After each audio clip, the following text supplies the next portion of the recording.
Chris Cody and Stugotz are lovers of golf. We have lost Stugotz already today. He is gazing hypnotically the way that sensual people look at each other, or I look at a dessert cart.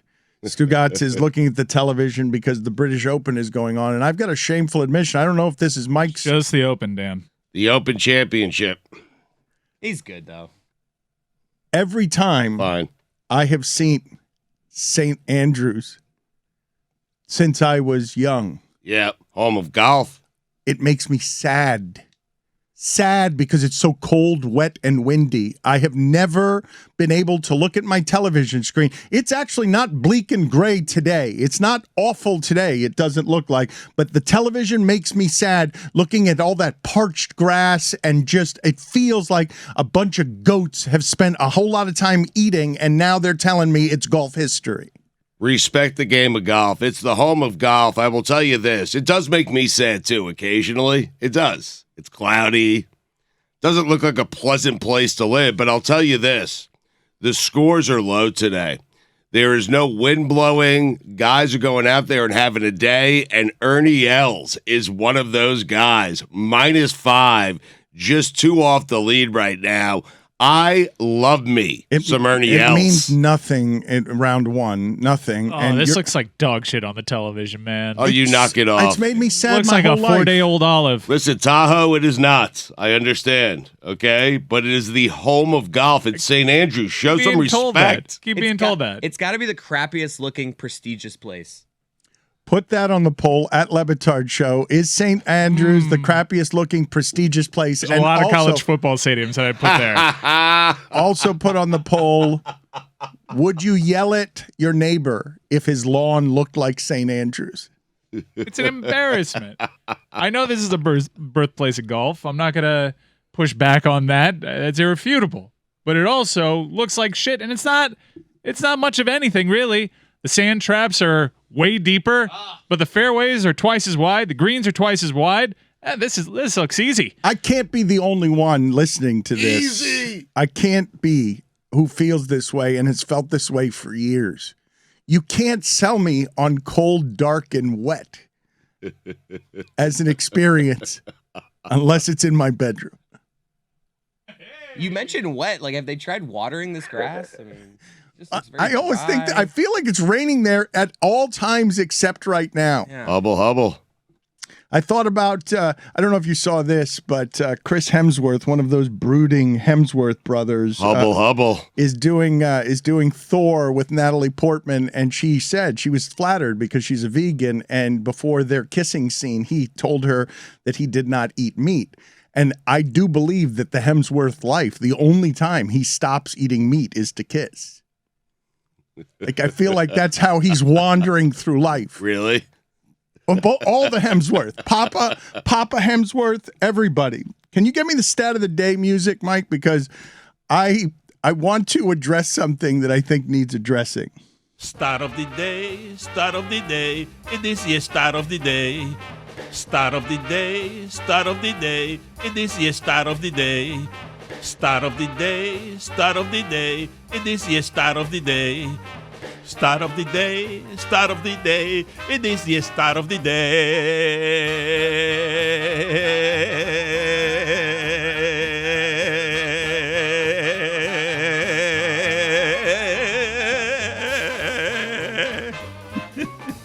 It is brought to you by ZipRecruiter. ZipRecruiter, the smartest way to hire.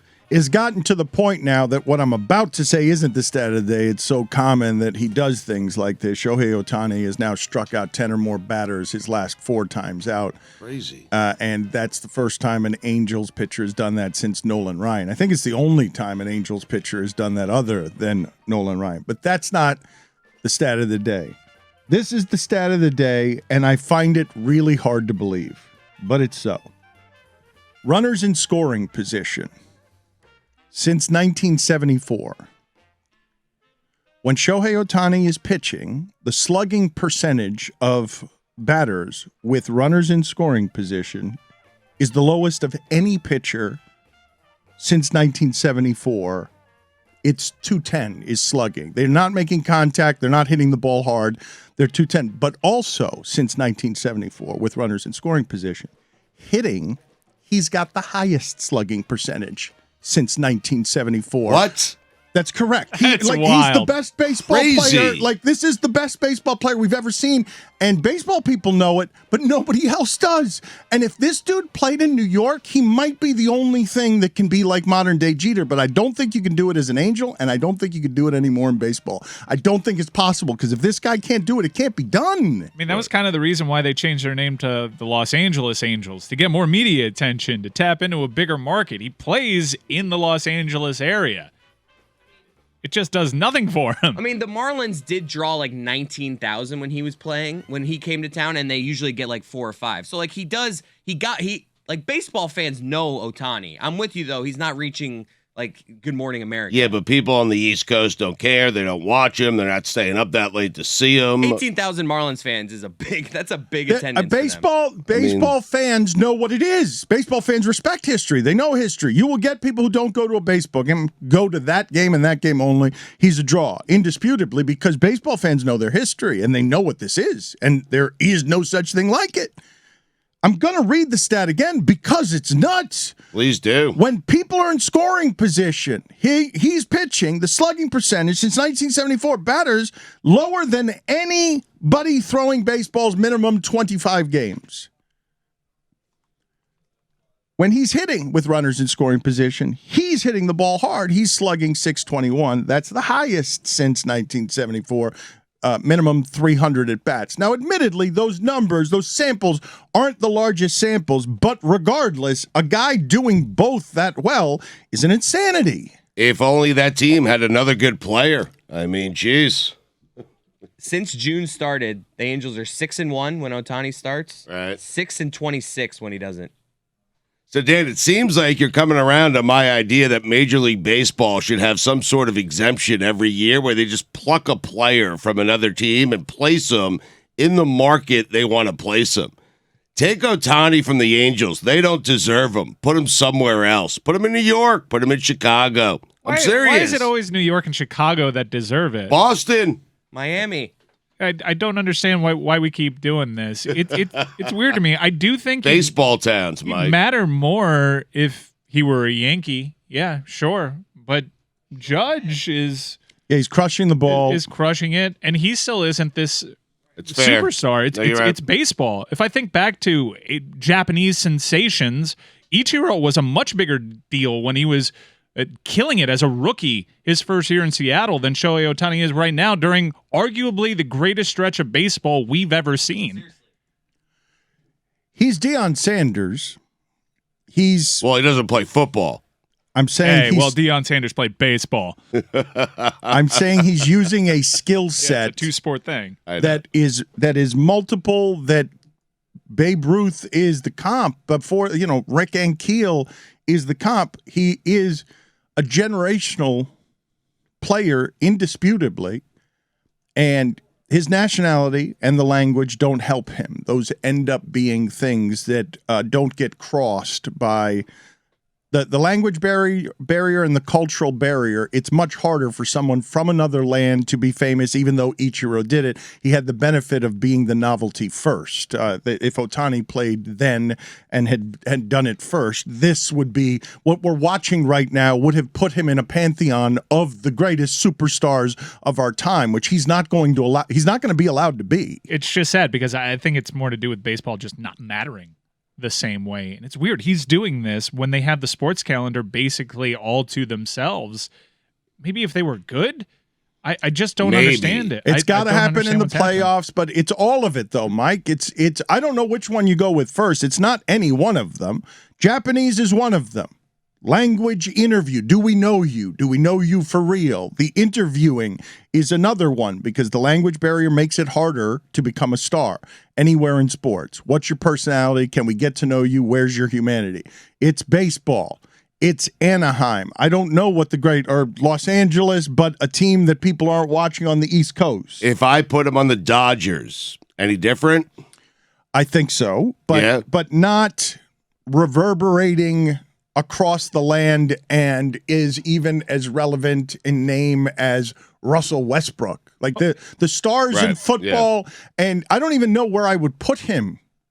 I don't know where I'd put. If I said to the audience in America, hey, Shohei Ohtani, Bradley Beal, next to each other, name power, stardom. Let's do Twitter followers. Walk into a restaurant. Well, you can't do that because I'm doing America, right? I'm doing because Shohei Ohtani is going to have a lot of followers, I would imagine, back home. Although Russell Westbrook's going to have plenty of followers too. Is that how we're going to measure fame now? We're going to measure it. That's how the kids do it, Dan. You've never seen the data analysis on NBA follows as opposed to Major League Baseball, and how Major League Baseball just has a much older demo, one that's not as active on social media. But regardless, it's still troubling. Even if you apply the older audience, they are lagging far behind the NBA and certainly the NFL. Which would you put at the top, Stugotz? When I put and winning is one of them as well. Don't have playoff moments. Right. He is an excellence that in our most historic sport, very few one and it's Babe Ruth. One can do these things.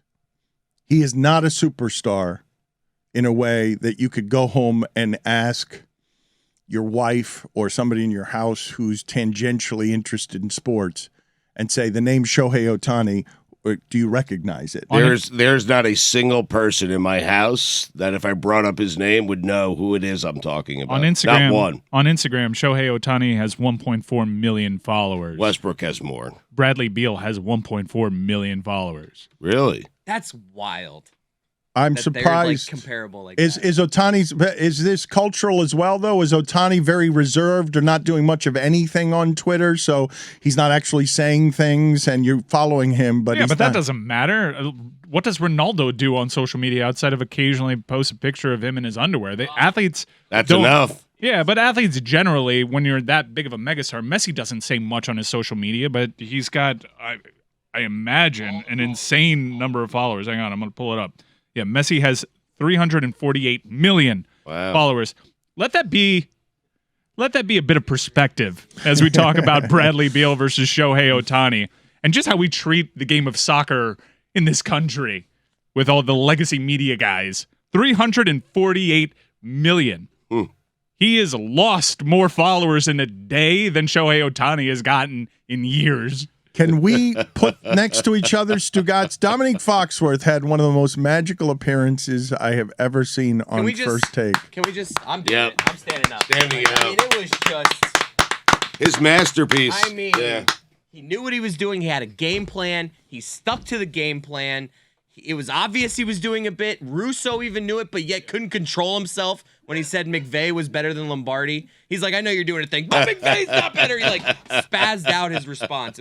I watched it like 14 times. I want to talk. I really want to examine this, though, the way that you would examine a piece of art, because Stugotz, you know that it's been a long time since I paid attention to things happening in sports entertainment, sports talking. I think much of it is just unbearably dumb. 14 feels like a bit much. I'm telling you, it was a long poop. Is that what I sound like? You were just watching viral clips? Yeah, I was on Twitter searching Domonique. And it was just like there was 14 like 1 minute clips from it. It was great. I spent a lot of time smiling and looking for the same things. My reasoning was a little bit different, and I want to take people. You weren't pooping? Through the history of both us and Domonique to tell you why it is that this makes me smile. You may remember that many years ago, Stugotz, one of my favorite texts back when we were at Waxy, and we had not yet gone to ESPN. I was explaining to the audience. I was saying, and at that time nobody knew, John Skipper, but I was explaining to the audience that at Bristol, at ESPN, there has been it's a production house. The producers run the place. The broadcasters are sort of meant to be disposable. Games are the thing, and they produce them extraordinarily well. And I never wanted to work for Disney or ESPN for reasons that would become evident later on. But Skipper wanted to hire 10 people in a bunch of different markets, just fire starters, and see if the content on television would get a little messier, a little less done by the producers. And when I said that story on the air, a texter wrote in, laughing at me correctly, saying, change the culture at ESPN? Keith Olbermann works there, and compared to you, he's Henry David Thoreau, which I thought was a great comedically, because Henry David Thoreau is exactly the pompous name you throw at me when telling me that I'm not going to change anything. DeAndre Jordan has 500,000 more followers on Instagram than Shohei Ohtani. Get out of here. He's a great friend. He's got that many followers because he's a great friend. Mm-hmm. DeAndre Jordan is now a Denver Nugget. And as I'm watching yesterday, Chris, What happened real quick? Twin Towers. What I thought to myself was, man, how right that guy was. But also, there's Domonique on First Take trying. And then, Chris, what made me laugh and feel how right that guy was 10 years ago even more is when I looked at the commentary on the internet and people were so mad at Domonique. And I'm like, oh no, I've arrived in the place when what's been normalized is First Take. Like, it's gotten worse since we were there. That First Take, they want the serious opinions of First Take, not this clown who they did not know was trolling. Chris, the anger at Domonique, the anger. Who's this Domonique? Disparaging him, disparaging his career. Even Doug Gottlieb out here saying how disrespectful it was for him to go at Chris Ruzzo, a legend like that. Isn't that a win for Domonique, though? If people are like, if they're buying it, hook, line, and sinker, it's like he's got him right where he wants him. Because he's being polarizing for the people that he's. It's like the Stugotz. It's like the Stugotz and Greg thing. It's like if people are mad at him for faking it, it's funny, and if not, they're just infuriated by him. It's like a win-win for everybody. Love it. But he was trolling on purpose, and the people didn't know he was doing a thing. Victor Oladipo has the same amount of Instagram followers as Shohei Ohtani. You knock it off. But you want to be polarizing. Like, even if they don't get that you're doing a thing, like, they're like, oh my God, he's saying that. Like, he believes that. It's just like polarizing, or they know you're doing a bit. It's a win-win. Love it. Love Domonique. I'm going to keep saying it. Watched it 17 times. Wow. 3 more than the last, Just now, huh? while Dan was talking. Yeah. I need to pay attention to the show, man. Amazing. Are you surprised in any way, Chris, that the people didn't seem to understand that he was trolling? That he People was are there? dumb, man. And they can suck it. Am I right, Tony? Yeah.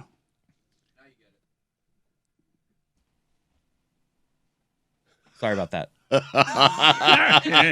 What happened there? It's just because I don't have time for these people. If you don't get it, No. What You don't happened deserve there? to You get it. threw it to Tony in Yeah. the corner. well, no, I wasn't throwing it to him. I was just doing a callback, the old callback. Because yesterday Tony told people to suck it. I was also drinking water at the same time, so when he threw it to me, I was in the middle of drinking water, which was You tough, can't just yeah. swallow the water, right? You're like, I gotta. Well, no, because it was midstream. Well, down my- in his defense, that was meant to be one of those things that I say it and it sits. Just kind of throw one of these at him. Yeah, And finger it's guns. sad, all right. We're doing a thing, Dano. We're having fun. We like to have fun. You're doing a thing. Your own thing.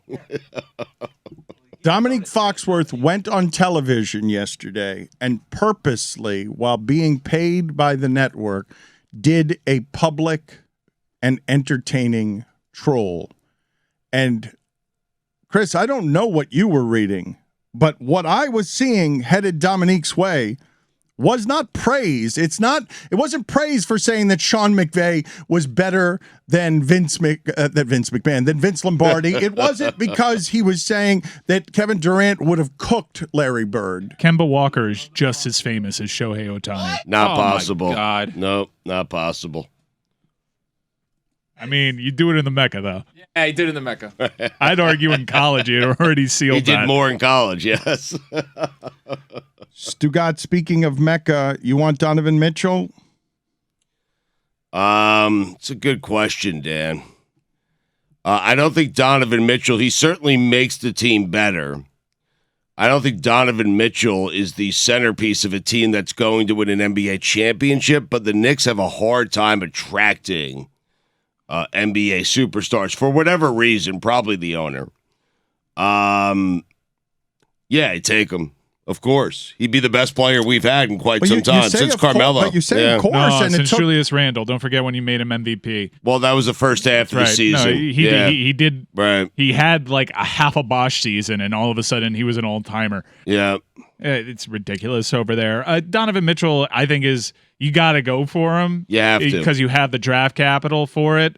They have 8 possible first-round draft picks that they can trade. He's also a New York kid. Yeah, I mean, everybody's been drawing connection points to Leon Rose over there. It makes a lot of sense for the Knicks. It's weird, man. It's kind of like anytime the Patriots, when they were in the middle of their run and they signed a free agent, you just knew it would work out. But if the Dolphins got him, you knew that it was going to blow up in their face. If the Browns made a big time free agent acquisition, you were like, yeah, that's probably not going to work out. That's kind of how I feel. If he comes to the Heat, I'm like, Spo will teach him how to defend. But if he goes to the Mecca, I'm like, he's a one-way player. That's going to be terrible. Well, Thibodeau will teach him how to. No, but I am a homer. Right. But I also use examples that we all cited back then, where the franchise does kind of matter. And you see this, and man, giving up all your first-round draft picks for the next decade for Donovan Mitchell seems like such a Knicksy move. Let's examine this part of it for a second, Stugotz, as I'm reading reports that say John Wall, who hasn't played since the Obama administration, is 4 times as famous as Shohei Ohtani. Ridiculous. there are reports now saying that R.J. Barrett has a lot more trade value than Tyler Herro. And the thing that I wanted to ask you, and R.J. Barrett, I would want him. He's a developing young player. He's a good player. He's not yet as good as he is going to be. I would want him, and I don't know. I think he's better than Tyler Herro. I don't know. Who do you think wrote that article? Was it James Dolan?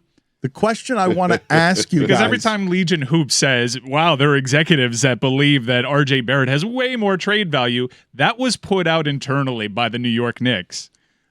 Both of these things were put out by somebody. Donovan Mitchell suddenly having the most desired destination be the Knicks. Both of these things were put out. Shams reported that. Right. Shams saying that the Knicks and Jazz are engaged in Donovan Mitchell talks is a play by Danny Ainge and the Jazz. Danny Ainge historically has used media insiders to his advantage. They see what's going on with Miami's pursuit of Kevin Durant. They know Miami is prioritize Kevin Durant. They know Donovan Mitchell wants to go to Miami, so that's them trying to force Miami's hand here to come up with something comparable. And keep in mind, they set the market with that ridiculous asking price for Rudy Gobert. Danny Ainge in no way is going to take less of a haul for Donovan Mitchell. If the Knicks have all these draft picks, why aren't they going after Kevin Durant? Because Durant's not going to go there. Brooklyn's not going to trade Durant to the Knicks. It's assumed by everybody. Okay. That's a non-starter. The thing that I wanted to ask you as it relates to these measurements. And also Durant has eyes. The measurements that we do when assessing. Never open. He's always stoned. Who these players are. When we talk about Kyrie Irving, Durant, and Mitchell all being available, I want to get to which of those the Heat should now settle on, because this has gotten quiet enough that I think it's dangerous to just sit around waiting for Durant.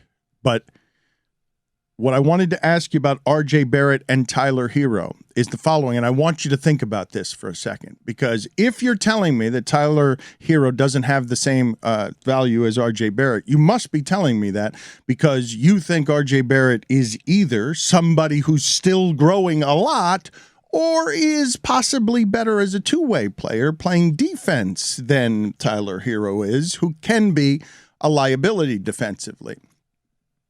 I, as I'm watching, do not know how to tell you whether or not Tyler Herro or R.J. Barrett, what the differences are between them defensively, just watching the game.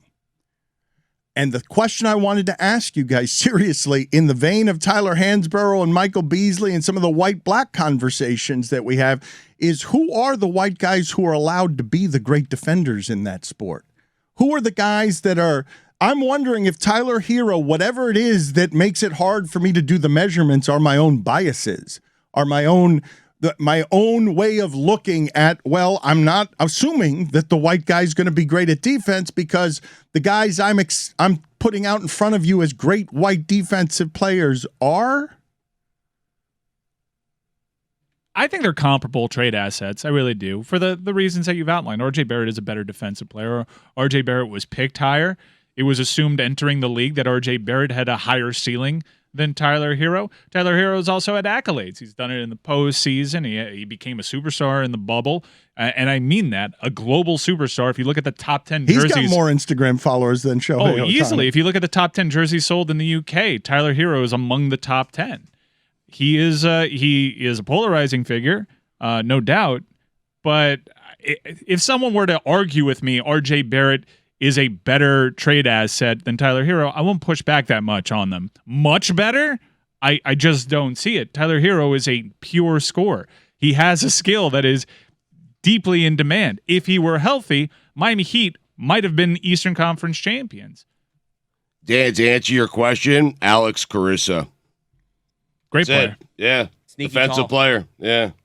Thanks. No, Alex Caruso is a great defensive player. He is. He is He a really is, spectacular defensive Yeah. player. And you saw what happened by his leaving Los Angeles, how much they missed him over there. And a good chipper. Great mid-range game. Caruso would be an excellent example of where my biases would show, because it's not just that I'm underestimating you as a white defender, but also you're putting on the headband, and Yes. now I don't know what to do with you at all. Yeah. If I'm building a championship team, this might be a hot take. If I'm building a championship Confusing, team you're right. and I just have these. You had to search the internet to find Caruso. 'Cause I did, yeah. I'm sitting here looking around the room. Somebody give me a white defender. Mike went over to continue to compare Herro and Mitchell, and I'm asking you guys the question because I believe we all do that. I believe that Max everyone Strus, too. that everyone listening to us Good right one. The now Strus cow. Yeah. would watch basketball, and that nobody in our audience would be able to see the white guy and not be influenced by this particular bias that makes me underestimate defensively.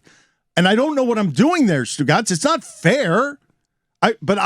You had to search the internet to find Caruso on guy who's white, who's associated with good defense. What I did was I checked out the all NBA defensive teams from last year. First team, second team, he wasn't there. He was in the others receiving votes. I honestly didn't hear the question, which is why I went Tyler Herro. I would have said a healthy Ricky Rubio is always a defensive rating guy.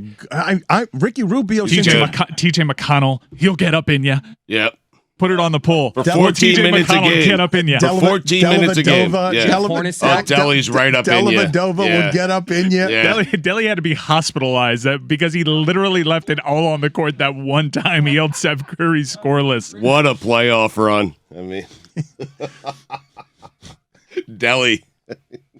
What do you want your team to look like, Stugotz? Because A good one? you took so long, though, to answer my question. Right. It took you so long to get to, of course, on whether you want Donovan Mitchell or not. And again, it's not just racially that I'm doing some of this stuff. I don't know how to do the measurements in general on defense, Stugotz. So Right. I really don't know.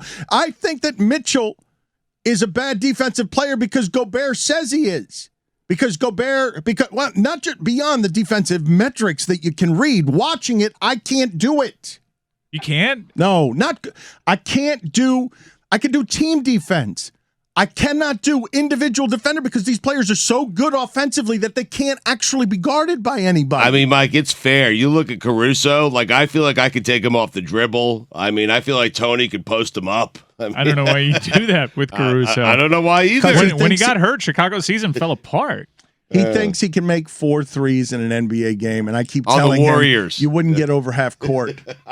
You would not on anybody, not on the Warriors, not on anybody. You wouldn't make 4. The jumper is still wet, Dan. I got to tell you. I know I'm approaching 50, but I could still hit a J. I can. I was shooting some buckets the other day. I mean, and I was going deep in the right corner. You wouldn't get over half court. I saw you take those jumpers out at Tahoe. Oh, Mike, that was a far shot. Come on. You were heaving it too. You couldn't shoot naturally and get the ball there. You can't make me play 2 sports at once. Right. Kyle Lowry almost turned that into like a half-court shot. That was a long shot. It was a long shot. Yeah, did you see the Thank photos? you. Did And I you was see wearing golf shoes. You mentioned Kyle Lowry. Did you see the viral photo of him yesterday, all vascular and Yes, looking he ripped? looks skinny. He did look thinner at Tahoe, but not like vascular. They got him in a flex, and well, he's working out. Bullying works sometimes.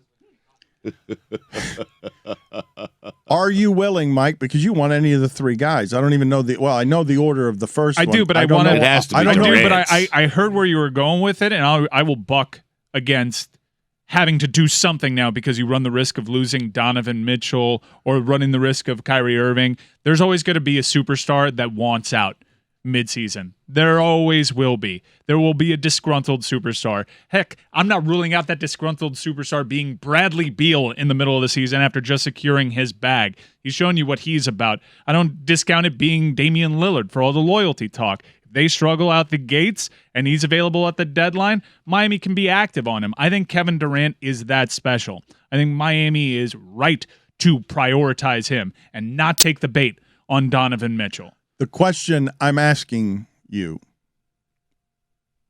is how long before you close up shop on Durant, because he's going to be costly and this is going to take a while if it costs you both Donovan Mitchell and Kyrie Irving. You're saying a Bradley Beal, I can wait 6 months. And I'm saying it's awfully appetizing to me if Kyrie Irving can be had cheap. If Kyrie Irving, if all it is Kyrie's got to say he wants to play where you are, if that's all it takes, because what we were talking about with the Lakers was Westbrook and a couple of picks. The Lakers don't look like they would have the ability. The Lakers look doomed and can somehow make the trade for the one guy that would make them go close to favorite in the West in Kyrie Irving. He can be had cheap. Yep. And the question I'm asking you and the South Florida audience is, how long before you get impatient that the team is just adding deadmen, that they're not making any substantive moves, that it's Oladipo, before you say, you know what? If Kyle Lowry had given them anything last year at point guard, anything, they're in the championship round before you say, I'd take my chances with the unreliable Kyrie. I see the panic in Heat Twitter, and I just would say don't let go of the rope. I think they're waiting for the Brooklyn thing. Roy, what happened? I think The rope. Yeah, the rope thing. You're tired now. Mike is now talking like Spo. It's the off season, man. no, you got to hold on. Yeah, you gotta can't. hold it. I'm not going to make a panic move for Kyrie Irving if Kevin Durant's still out there. I'm not. But you're running the risk of losing a chance at any of them. the risk of like the most puzzling player in the NBA. I'm all right. Okay, like But Mike, I are think you running the risk of that. Kevin Durant is the prize here. No, I Kevin agree with Durant, that. Kevin Durant makes you a title team. But are you okay not getting any of them because you waited too long and then certain things don't happen and with then all- you with come all- back with the same team? With all due respect, there's always going to be another superstar. I'm not going to panic buy on Kyrie Irving or Donovan Mitchell and lose out on one of the greatest NBA players of all time. Okay. Not going to take I will stay at that table as long as I have to. Red is due. With all due respect.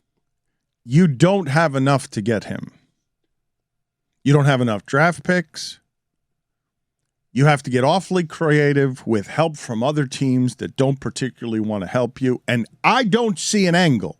I do not see an angle that both parties get what they want, which is Miami wants Durant without giving up Bam, and Kevin Durant would be willing to come here if he knows he can play with Bam. But the conundrum is, I don't think that you have a lot. Just like the Suns don't have enough if they don't get it figured out with Ayton, I don't think the Heat have enough if they're not willing to part with Bam. You have to be willing. And if you're willing to do that, all of a sudden, Mike, you are stuck with, I've given away my defense because he's the centerpiece of everything I do there. No matter how much I think I can coach it, I can't coach it that way without him. And But you have Durant, man. Yes, and you've got Durant and Butler, and man, your picks better get protected because if either one of those guys gets hurt, you're paying them both $50 million at 36 years old, and you're doomed. And what Riley has left when he leaves the franchise is a giant mess. It's pusher. Man, Stephen Ross, we've seen what happens when you get panicked. Stephen Ross, when you get late in age, when you want to win and you want to be at the end. You get sued. That's what happens. You get sued by Miami Lakes for stealing all their sewage septic systems and not abiding by any of the laws of the locals. But Mike doesn't care. He's very happy that they've got a world-class facility. Oh, it's so beautiful. That's all he 72 cares Club. about. Yeah. You got to push the chips in. Also- The chips in. Yeah. Dan. What? Red is due. Sorry about that. Red is 0-0. due. It's also Mike Miami kept telling me Gardens. red is Yeah. due. It's so annoying. Miami likes You got to go all in. That's what Riley does. I mean, Kevin But Durant's out there. You say go all in. Zaz, I'm going to say this publicly. I probably shouldn't. But for about 15 years, whenever Cody writes a column that's obvious, Zaz just sends me a text. Great column by Cody. And it forces me to go look at the headline. And the last one was, get Durant, Pat. Okay. I guess. Greg is just right. do it. I mean, He is, do it. yes, he When is you're right, right. you're can't right. really argue that. Wait, Yeah. Dan, you don't want to run the risk of missing out on Donovan Mitchell when the prize here is Kevin Durant. You know Kevin Durant's a much better It's player. not- no, and no. Donovan Mitchell's a great scorer in his It's own not right. Donovan Mitchell. I don't particularly want Donovan Mitchell. It's Kyrie Irving cheap that interests me as a settling package. It interests me, of course. Yes, of course, get Durant is the thing. Everyone excited about get Durant, and it looks like, and the Nets aren't fools, Stugotz, even though it may appear that way given the last 3 years, but they're not just going to let Kyrie and Kevin Durant go and not get back a haul. No. They have to get back a haul. Well, what do you think the Heat would have to give up to get Kyrie? Like, what would that look like? We I don't- cannot have the conversation No, we- on this show where we're panic buying Kyrie Irving. I'm Mike, just wondering, Right, Mike. but first of all, Mike, don't Come make on. it panic buying because you're the one who was screaming about blow it all up if they don't get past the Boston Celtics. You were screing. No, I didn't say blow it all up. I said just get rid of Kyle Lowry. Okay, but Mike, you also have been in on Kyrie Irving. You and have, I don't like Bam Adebayo. you. And I'm a little concerned about Jimmy Butler's age. And Tyler Herro wasn't available. Yeah, blow it up. What happened to the rope, though? I wanted to trade I wanted to trade for LeBron in the middle of Jimmy Butler having like 3 straight 40-point games. Do you guys listening to me right now? You're really so crazed, emotional, and you careen so far all over the place that I can say flatly that you're saying hold the rope now after saying blow it all up and after saying that you wanted Kyrie before you realized that Durant might also be available that way. Yeah. No, but I've asked you about Kyrie and you said we Yeah. can fix him. Yeah, we can fix him. And But I am concerned by Goran Dragic's quote. Did you see this? On his time in Brooklyn, he spoke to the Slovenian media. And Goran Dragic has this thing where he goes to Slovenia every year just to shit talk the places that he was at or traded to. And here's a translation of his quotes to the Slovenian media. I played with some stars like Kevin Durant and Kyrie Irving. I have to admit that was quite difficult because the focus was not on the team, but more on the individual performance of the individuals. I still think I can fix them. Classic Dragon. I don't like this Zaz text. hey, Hey, Dan, why don't you text me next time Zaz has an opinion that surprises you about the Heat? I mean, geez. Wow. Company guy over here criticizing Wow. Greg Cody. Wow. Please. But still, awesome. Zaz was pretty hard on Josh Richardson.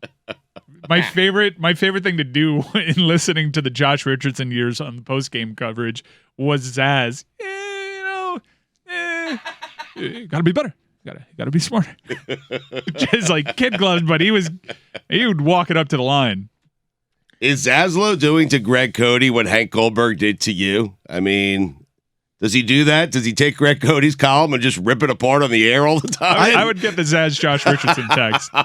Look, Dumb player. Let's Dumb player. be careful telling my dad to go too crazy with columns. I've been telling Right. him for years, and then he wrote that Aubrey Huff column a few months back. Oh, And I was man. like, all right, Dad, maybe stay safe.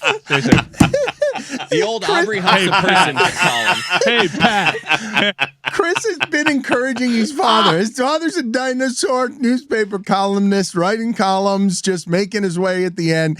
And again, Zaslow's been texting me this for more than 15 years. A sarcastic, great column by Cody this morning. And then I go check out the headline, and it's the most obvious thing. It's trade for Durant, Pat. Like it's a bit of a scavenger hunt he sends me on because I haven't yet read it. And it's only when it's the most obvious of columns. So Chris has told his father, Dad, why don't you take a couple of risks? You know, change it up a little bit. Get some clicks. Just see if do what Domonique Foxworth did yesterday on First Take. Just throw a bunch of chum in the air and then run away laughing. And then Aubrey Huff column came out. I was like, all right, maybe not. And the column was the controversial opinion, Aubrey Huff is human. What happened to him when he was younger? He landed the interview, though. Aubrey Huff. Got his guy. Aubrey Huff picked up. Wait a minute. They want to interview me in Miami and get my thoughts. Someone wants to interview me? And then he's getting on the line with Cody. What's your angle? That you're human. Oh, you're the controversial one, big boy. Be my biographer. Let's go write a book together. About how is it? He's a sports columnist for 40 years, and he gets mad at us. Gets mad at me mostly because he's not a controversial columnist. That's not how he's ever done it. But you call him an underwear columnist. I think that's the line that gets him. But he's still doing it his way. I mean, He is also in his underwear. Anyway, the reason that I would insult him on his underwear columns is like, I'm Greg, you don't know everything. Go out, put on a pair of pants, talk to somebody and see if they can tell you something that you didn't know. I mean, who wants to do that when you can sit at home in your underwear? I mean, what is the column we could write for him going forward? What's the column we need to tell your dad to write about the Dolphins? Don't trade for Durant. I'm just saying, like, something like that. Just write something that's going to get people, oh, wow, Cody doesn't think they should go after Durant. He's washed. He's too old. Something that's like, oh, wow, that's shocking. Let me see what he's... I will write it. But I'm just saying, like, it's easy to come up with, like, a take. No, double down. Hey, Sherman, go get Ohtani. Yeah.